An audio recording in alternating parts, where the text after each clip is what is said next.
Olá, eu sou a Carla Pavão. Vamos cumprimentando aqui a comunidade Paz e Bem, após TV 247. Esse é mais um Mulheres e Mitos, com a Fernanda Carlos Borges. No dia de hoje, nós vamos falar sobre o seguinte: homoafetividade e androgenia. Na verdade, a gente ia dar um título maior e a Fernanda vai explicar o desse título, mas não vai caber na descrição do vídeo. Mas o título que ela gostaria é homossexualidade, homoafetividade e androgenia. Então, vou dar a voz para ela. Vamos lá, Fernanda? Isso. Antes da Fernanda continuar, já vou falar para vocês visitarem o canal Filosofia em Movimento e se inscreverem lá, onde ela tem vários projetos sobre cultura, filosofia, enfim. Dê uma passada por lá e se inscrevam no canal. Então, agora vamos conversar sobre o tema. E só um pouquinho sobre o canal, eu queria dizer assim, a gente está com uma entrevista no canal Filosofia em Movimento, que eu quero recomendar muito que vocês vejam, que é com o professor João César, da Universidade Estadual do Rio de Janeiro, que ele fez uma pesquisa sobre as bases da guerra cultural bolsonarista. É muito, muito, muito interessante. Ela foi enorme, essa conversa que a gente fez com ele, então está dividida em duas partes. E na segunda parte ele comenta essa aproximação do olavismo e dos neopentecostais, dentro dessa estrutura da guerra cultural bolsonarista. Ele vai publicar esse livro, o livro sobre esse estudo, no final de junho ou no mês que vem, julho, mas ele já está antecipando com entrevistas. Eu queria, assim, é muito importante mesmo, ele ajuda a dar uma limpada na área, a gente entender as raízes disso. Então, eu quero recomendar muito que vocês procurem lá essa entrevista. Certo, gente? Deixa eu falar, eu já assisti, é muito legal, não vou dar spoiler, não vou contar a entrevista aqui no ar, mas se vocês puderem, passe por lá, principalmente porque eu faço bem esse canal de espiritualidade plural e a gente precisa conversar com essas pessoas. Então vamos entrar no nosso assunto específico, né?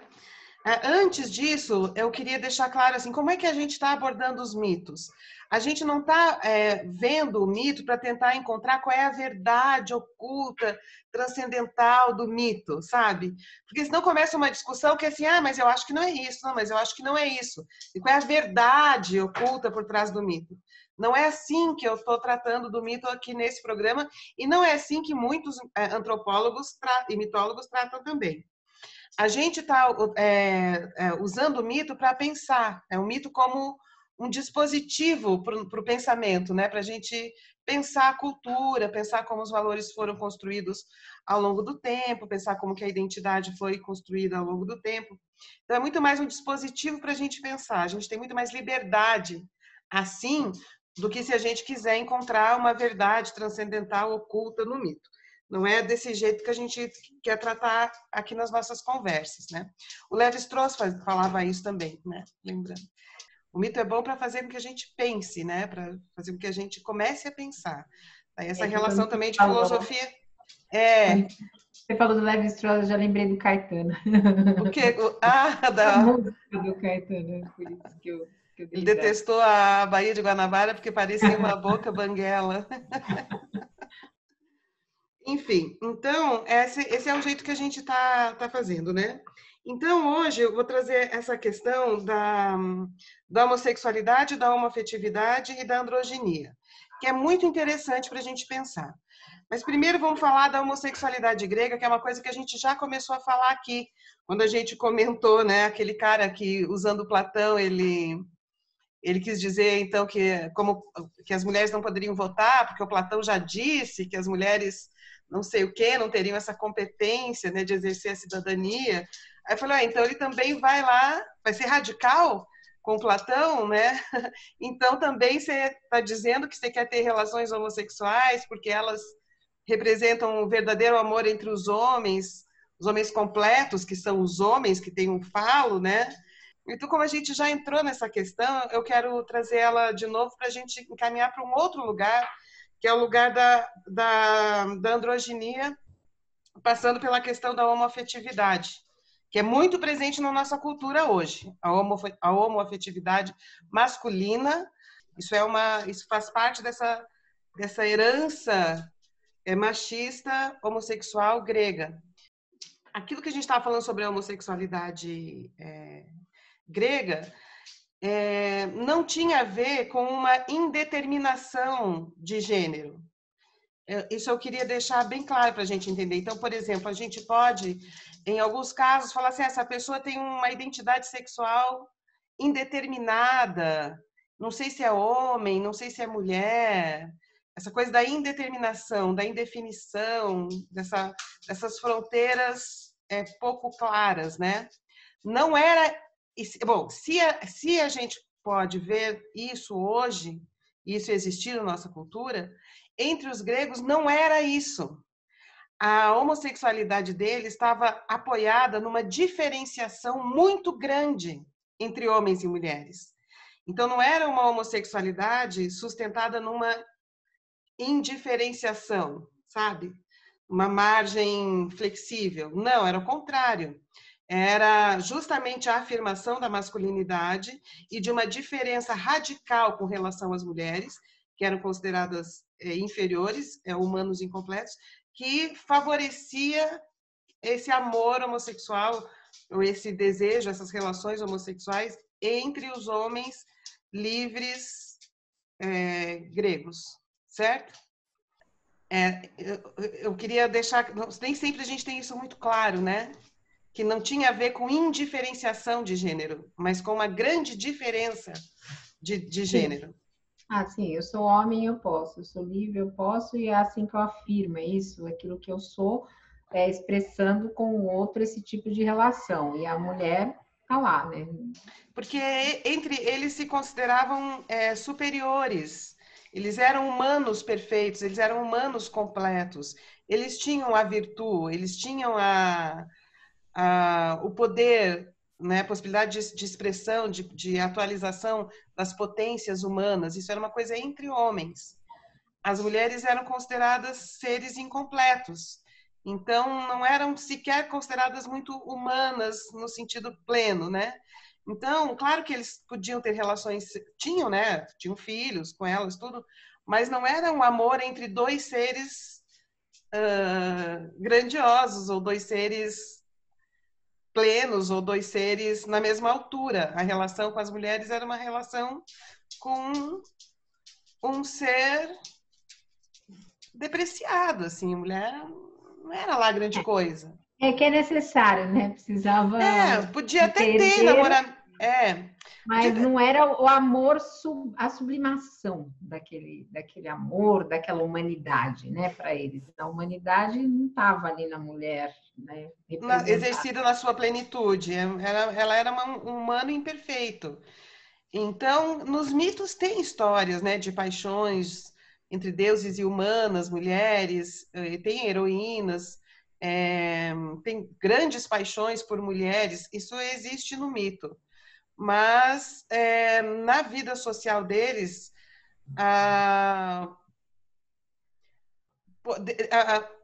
possivelmente havia também, porque eles não eram. Aí que tá. A homossexualidade deles não era assim, não sinto desejo por mulheres. Entende? Não era uma. Não tinha essa polaridade. Então, se eu não sinto desejo por mulheres, então será que eu sou não homem? Porque o que o homem faz é sentir desejo por mulher. Esse é um tipo de conflito que não existia entre eles. As mulheres, então, a experiência do prazer, a experiência sexual, para um homem, era possível tanto com mulheres quanto com homens. Mas um vínculo superior, eles acreditavam que era mais possível entre homens, porque eles, sendo humanos completos, se entendiam melhor e podiam experimentar melhor a grandeza desta contemplação, desse prazer, deste envolvimento entre dois seres plenos. Embora também eles pudessem sentir desejo sexual por mulheres. Entende? Então, a questão não se colocava para eles como nós colocamos hoje, era bem diferente. Tá? E estava sustentada numa diferença muito radical entre os gêneros. Assim, pensando no mundo dos negócios, né? Isso aí está lá até hoje, né? Porque eles se amam, né? Naqueles mundos deles corporativos, né? Que é uma plenitude, né? Eles têm a família, a mulher, tudo, mas segundo plano, deixado de lado. Eles se realizam ali, naquela sala de reunião, na preferência entre homens, né? Isso, e aí eles se Continua essa amam, eles se vitalidade, curtem, eles têm um aí, desfrute entre eles. Tá, e aí esse autor que eu estou trazendo aqui, então, no outro vídeo, várias pessoas perguntaram a bibliografia no final ali nos comentários. Eu já vou dizer aqui para vocês, ó, eu estou usando 2 livros para falar disso hoje, que é um livro que chama Mito e Sexualidade, que eu vou usar várias vezes aqui com vocês, porque eu gosto muito desse livro, é um livro antigo, tenho ele há muito tempo, mas ele levanta umas questões boas, e também o Junito Brandão, que é um brasileiro, grande mitólogo, que escreveu um livro em 3 volumes, Mitologia Grega. Então, esse cara que escreveu Mito e Sexualidade, ele vai dizer exatamente o que você está dizendo, que nós herdamos, esse machismo do grego que nós herdamos, ele se expressa hoje não numa autorização com relação à homossexualidade. Isso não, porque a tradição judaico-cristã impediu, né, bloqueou a homossexualidade. Mas permanece na homoafetividade. Então, tem uma diferença entre homossexualidade e homoafetividade. Então, a homoafetividade é isso que você está falando.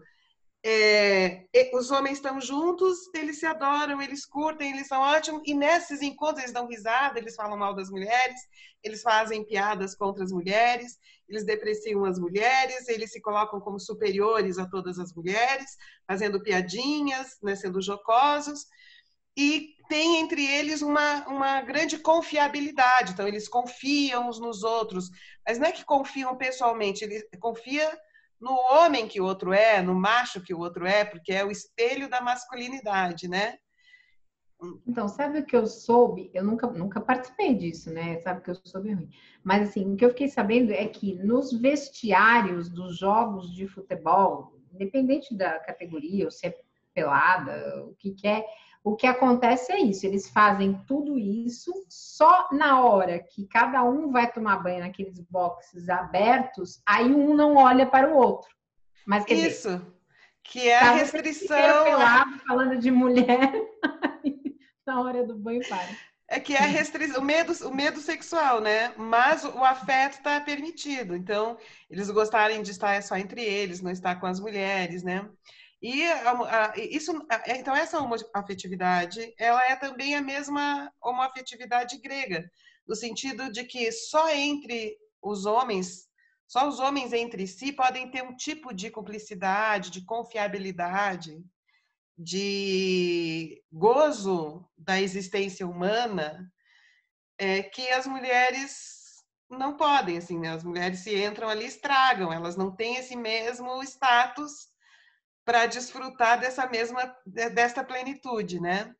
Então, esses homens, eles tendem a ser, assim, a entender as mulheres como uma coisa chata, inferior, veio aqui causar problema, não vai entender, sabe? Não acompanha, vai fazer tititi, ai, cuidado, chegou a mulher. Então não perde a parceria, né? Então, é a ideia de que só é possível ter parceria entre os homens. Na hora que uma mulher chega, ela estraga aquele momento parceiro, estamos junto, né? Da homoafetividade. Tem o famoso também é fofoqueira. Que se a gente for Então, pois é, uma né? coisa que não faz o menor. Basta. Bom, a gente podia fazer um Esse a vídeo gente só ouve sobre até isso, né? hoje. Ah, mulher não pode ir naquele assunto lá de homens, porque mulher é muito fofoqueira. Mas, na verdade, é só para se preservarem. E não tem essa de. O que eu acho que talvez uma origem dessa questão da mulher ser fofoqueira é que, como a mulher não podia ter uma voz pública, uma voz que fosse ouvida, ela falava no. Né, ela conversava entre si. Então, era uma corrente de um pensamento, de ideias ou de informações que ia por uma rede menos visível, mas porque não tinha voz pública. Se tivesse, falava publicamente. Mas se você não pode falar, você vai falar no ouvido do outro e formar a sua rede, né? Agora, se a gente for pensar em todas as guerras do mundo, em todas as fake news, que são fofocas, difamações e calúnias, tem muito homem envolvido, né? Tem É, homem envolvido, tem uma ou outra mulher, mas olha, vamos combinar que esses homens fofoqueiros, tem lá no difamadores e gabinete do caluniadores. ódio, então, tem um Oi? monte. Como? O gabinete do ódio que o diga, né? O gabinete do ódio que o diga, né? O gabinete do ódio é comandado por um homem fofoqueiro, difamador e caluniador. Deixar clara essa questão de nem toda a homossexualidade, quando a gente for pensar como ela é organizada culturalmente, ela significa uma indeterminação de gênero, a pessoa que transita entre o masculino e o feminino. Para os gregos, era uma afirmação do masculino. Então, Aí eu vou ler aqui um trechinho do que esse autor desse livro, que chama Mito e Sexualidade, fala sobre essa questão da homofetividade que nós herdamos hoje dos gregos, os homens herdaram, de fazer o clube do bolinha, mulher não entra, é só entre a gente, né? Então, ele diz assim, ó, esse machismo em geral assume a forma de homoerotismo. Olha, ele está falando até, foi além de mim, né? Estava falando até agora homoafetividade, quer dizer, os homens só se amam entre si. Ele está falando homoerotismo, ou seja, também tem um gosto, um gozo erótico, que é um gozo pelos sentidos, de olhar o corpo, de olhar o gesto, de curtir a risada. Toda essa relação é uma relação erótica, porque ela é pelos sentidos, né? Pela experiência do corpo, mesmo que não toque ou toque. Mas eles se tocam porque eles se batem, eles se abraçam, eles rolam no chão, eles têm vários movimentos de aproximação física, assim, meio... de reprodução de movimentos, inclusive, porque às vezes você vê uma roda de homens assim conversando, bebendo e falando dessas coisas. Você olha assim, parece que tem uns que estão assim na pura imitação do outro, né? Eles vão Sim, fazendo espelho, espelhamento. Isso. espelho. E, bom, enfim, aí ele fala assim, então, tá. Esse machismo, em geral, assume a forma de homoerotismo meticulosamente mascarado. Meticulosamente mascarado. Graças à socialização, que é o que você está falando. De clubes exclusivos para homens, esportes masculinos especiais, recepções fechadas e um modo de falar que se considera impróprio para as chamadas companhias mistas. Então, eles gostam de ficar entre eles, porque entre eles têm um vocabulário que nós mulheres não podemos acessar. Né? Aí ele diz assim, o que estou querendo dizer aqui é que uma mentalidade masculina, nascida do medo e do desprezo pelas mulheres, se manifesta tanto na masculinidade idealizada, que se associa ao machismo, como no fascínio dos homens pela virilidade.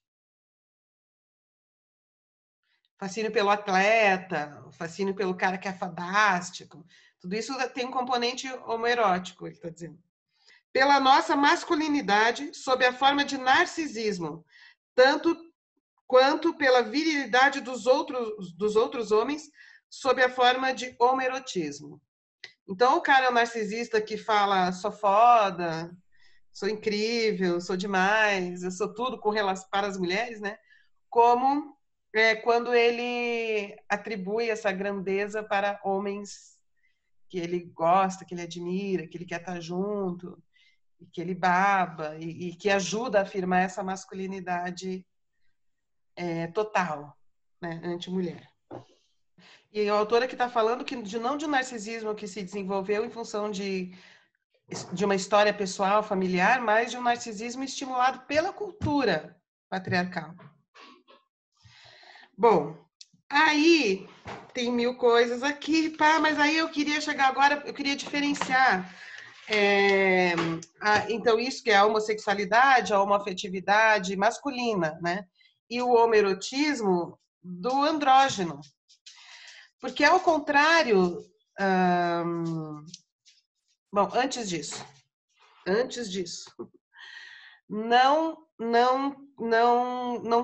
não podemos dizer que toda homossexualidade masculina vem de um machismo. Não vem. Por isso que eu estou tentando especificar bem como que era a homossexualidade grega, justamente para que a gente não confunda com outras expressões de homossexualidade masculina ou outras naturezas, ou outras condições da homossexualidade masculina hoje. São coisas diferentes. Tá. E aí, não vou entrar exatamente hoje nessa diferença total, mas eu vou entrar na questão da androginia, porque a androginia ela é bastante diferente deste machismo grego, que distingue muito bem os gêneros, entre o que é homem e o que é mulher. Então, isso é muito interessante. Assim, nem toda cultura diferenciou tão radicalmente homem e mulher ao ponto de serem concebidos como criaturas diferentes. Né? Porque existe na visão machista que a mulher é outro tipo de criatura. Afinal, o que quer a mulher? Né? Quem é a mulher? O mistério da mulher. Então, tem toda uma coisa construída, assim, um distanciamento tão grande que a mulher passa a ser uma coisa misteriosa, mano. Sabe? Porque não é considerada humana igual o cara, né? Uma diferença social foi construída. Tá. A androginia é o contrário disso. Na androginia, essa fronteira de gênero, ela não é tão radical, ela não existe. Existe uma mistura, uma semelhança, uma aproximação e uma fusão que elimina essas diferenças que foram postas nas culturas machistas patriarcais, né? Aí, esse autor ele vai falar que para o Ocidente a androginia causa horror, né? Eu não sei se você lembra, nos anos 80, muitos artistas começaram a se manifestar e fazer uma performance andrógena. O David Bowie era um deles, né? O Michael Jackson depois. Aqui na Zona Leste, né? Então era muito comum, quando eu era jovem, se aparecia um moço, alguém mais andrógeno, algum artista, é aquilo lá, aquela fala machista que vai, né, justamente tentar se impor, de dizer, nossa, será que onde ele comprou essa roupa tem para homem? É muito comum isso. Nossa, esse cabelo, será que ele não vai no lugar que corta cabelo de homem? Então, assim, existe um movimento, mas logo se tenta abafar. Mas que causa horror, né? Causa horror. Nem Mato Grosso, uma vez eu lembro, muito antigamente, um show do Mato Grosso, algum conhecido, amigo, comentou: ai, que horror, vou lá para ver um homem rebolar no palco. Estava revoltado porque tinha ido no show e tinha para ver o Ney Mato Grosso rebolar, porque tinha algo ali que deveria ser de mulher, mas era um corpo peludo que estava fazendo, e essa indeterminação, afinal, o que é isso? Causa horror, causa repulsa, né? Tá. Mas existem muitos andrógenos em vários mitos. Esse personagem mítico andrógeno, ele existe em vários mitos, né? Nessa cultura nossa que nós conhecemos, né, ocidental, judaico-cristã, que tem também essa influência grega, a androginia causa esse estranhamento porque ela fere esta diferença. Só que não é só essa diferença que nós herdamos, judaico-cristã e grega, não é só uma diferença lado a lado, é uma diferença hierárquica. Então, a androginia ela também rompe com a hierarquia pressuposta entre homem, que é o universal, o ser humano, e a mulher, que é mais ou menos humano, né? É a fraquejada. Então, o andrógeno, para quem herdou essa mentalidade e gosta dela, o andrógeno apavora bastante, né? Assusta. E aí eu queria falar de alguns casos de androginia nos mitos, para deixar o povo nervoso. Então, aí, olha só. Bom, então eu vou falar de novo enquanto isso para vocês visitarem o canal Filosofia e Movimento, que lá tem uma produção cultural, filosófica, que vocês vão apreciar bastante, tá bom, gente? Então, Filosofia e Movimento, se inscreva. Olha só, vou ler aqui um trechinho para vocês verem onde a gente menos espera aparece a questão da androginia. Quer ver, ó? Esse é autor desse livro, Mito e Sexualidade. Ele escreve assim, na página 88. Lado a lado com a ortodoxia cristã, floresciam doutrinas esotéricas, as quais afirmavam a existência de uma divindade andrógena, responsável pela criação do primeiro homem igualmente andrógeno. Houve uma longa controvérsia a respeito de uma passagem críptica da Bíblia, que é assim: Elohim criou o homem à sua imagem. A imagem de Elohim o criou. Macho e fêmea, ele os criou. Então, criou o homem, macho e fêmea. Então teve uma grande discussão teológica. Então, esse primeiro homem era homem e mulher ao mesmo tempo. Então, ele era um andrógeno. Então, Deus é andrógeno. Então, a representação dele de ser um homem barbudo. Então, a gente teve uma conversa com a pastora Romi, e lá eu perguntei sobre isso, e ela falou que já tem muitas teólogas que vêm aí construindo uma teologia que não vê um Deus como um homem, como os homens escreveram durante muito tempo. Então, tem esse movimento justamente de ser uma coisa que não é determinada, né? E para nós, no meu multiverso, não é um homem. Então, isso é muito legal. Então, mas aí a pergunta que tem isso. Isso, mas é a pergunta que tem que ficar para a gente, não é pergunta, é a observação importante, assim, como é que no desenvolvimento da relação de dominação dos homens sobre as mulheres, que é o patriarcado, essas representações vão sendo transformadas, né? Não é? Porque é que esse trecho poderia ser entendido, então os nossos ancestrais eram andrógenos, não tinha uma diferença de gênero tão marcada. Como é que, de repente, esta mesma base religiosa se transforma na grande religião patriarcal que coloca a mulher como a responsável pela destruição da humanidade, pela expulsão do paraíso, pela degeneração dos homens e, com isso, do mundo, né? E coloca os homossexuais também num lugar pecaminoso, demoníaco.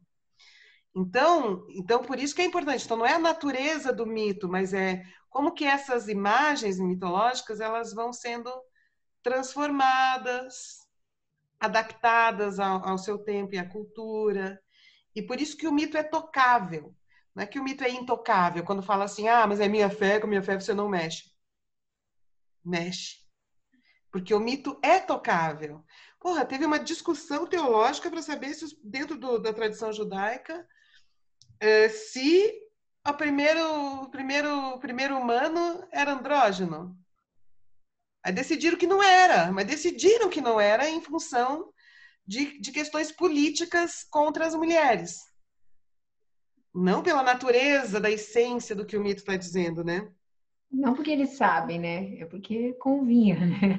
Não é uma coisa que é palpável, né? Assim, chama olha, luta acho que é simbólica. melhor colocar assim, né? Luta pelo poder simbólico. Na luta pelo poder simbólico. Se estava sendo preciso controlar as mulheres, o corpo das mulheres, né? Se era preciso tirar delas o poder sobre o filho, o poder sobre o seu corpo, o poder político. Então, usa a estratégia da manipulação simbólica, né? A luta que se dá dentro do campo simbólico, né? Aí ele vai dizer aqui que a igreja não escapou às implicações dessa discussão. E até que veio o Papa Inocêncio III, que lutou contra totalmente essa interpretação, falou, não pode ser andrógeno, tem que ser homem.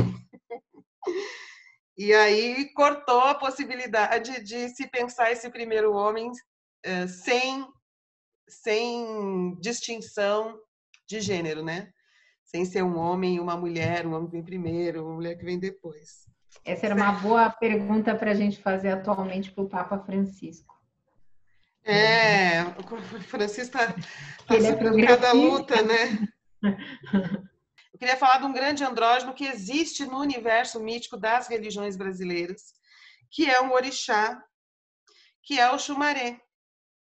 O Xumaré é um grande orixá, muito poderoso, muito importante, e ele vive metade do ano, 6 meses como homem e 6 meses como mulher.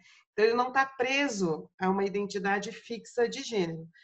Os dois gêneros são supostos, né? Tem a mulher, tem o homem, com características definidas, né, possivelmente culturalmente, mas ele transita, então ele também é indeterminado.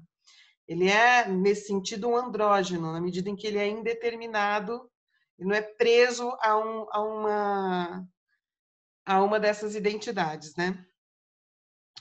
E tem uma música muito bonita, chama Oxumare, Oxumare, Oxumare, Oxumare. É muito linda esse ponto do Oxumare. Bom, aí, ele é o deus do arco-íris. O arco-íris é a transição entre esses estados, ele transita, ele é a união, ele é o que complementa essas aparentes oposições ou diferenças. Então, aquilo que é diferente, ele transita entre elas, formando uma composição, formando algo que é junto. Então, ele tem o orixá que tem a ver com essa característica de formar unidade na diversidade, complementação naquilo que é diverso. Certo? Legal. Mas então, para a gente, deixa eu te contar uma coisa, para a gente que é do multiverso espírita, espírito não tem sexo. A gente encarna ora mulher, ora homem, mas o espírito em si, para a gente, não tem sexo. Então, entra nisso, não é A ou B. É indefinido, não tem. Uhum. O que é muito legal, né? Porque, é andrógeno. Porque não tem hierarquia, né? Não precisa ser homem, não precisa ser mulher, você escolhe o que você quer. Você vem uma hora homem, outra mulher, outra E nem hora tinha que ter hierarquia aqui também, né? A gente tem que fazer com que até as mulheres também não sejam submetidas ao poder masculino. Porque a gente pode ser racional, gente. A gente pode pensar. A gente pode ter juízo. A gente também é humana. Essas falas aí dão uma bronca, né? Quando essas falas que eles se direcionam para a nossa natureza, né? Tem que ter juízo, tem que pensar. A mulher não pensa. Então, ele também simboliza, dentro desse universo mítico, a unidade perdida. A unidade perdida. Então, o andrógeno tem essa função de, quando teve de tentar reconstruir uma unidade, um desejo inconsciente, talvez, de construir uma unidade, uma identificação, né? Uma possibilidade de encontro entre aquilo que foi tão separado, como homens e mulheres em algumas culturas. A gente já sabe que a grega fez isso, a cultura judaico-cristã fez isso. Algumas culturas africanas também fizeram isso, de ter construir identidades muito diferentes entre homens e mulheres. Não todas, mas algumas fizeram. E aí, aqui entre os povos indígenas sul-americanos, aí o Gilberto Freire fala, com base na pesquisa de alguns escrivãos, né, sobre esse contato, né, do colonizador com o índio, que tem alguns escritos que eles dizem isso, que aqueles pajé, né, aquele líder espiritual, aquele ser ali que tinha aquele papel específico, que às vezes não dava para saber se ele era homem ou se ele era mulher, que ele confundia, às vezes ele era homem, às vezes ele era mulher, tinha uma identidade de gênero indefinida, ele também transitava, né, na forma como ele se portava, se vestia, falava, dançava e tal, né? Então, isso é muito interessante, né? E ele tinha esse papel de ser o que faz o trânsito entre os mundos, né? Entre o mundo dos corpos e o mundo dos espíritos. Então, parece que... Aí ele comenta, né, que em algumas culturas... aí nesses escritos, diz assim, olha, parece que eles acham que esta condição andrógena é o que possibilita o poder espiritual. É coerente se a gente for pensar na função, né, do andrógeno, no sentido de superar aquilo que foi partido, né, aquilo que foi separado, de aproximar. Aproximar não quer dizer fundir de novo e fazer exatamente, ser tudo a mesma coisa, né? A diferenciação faz parte do cosmos. O cosmos só se organiza porque ele diferencia. É isso que faz as coisas serem heterogêneas e formar organização.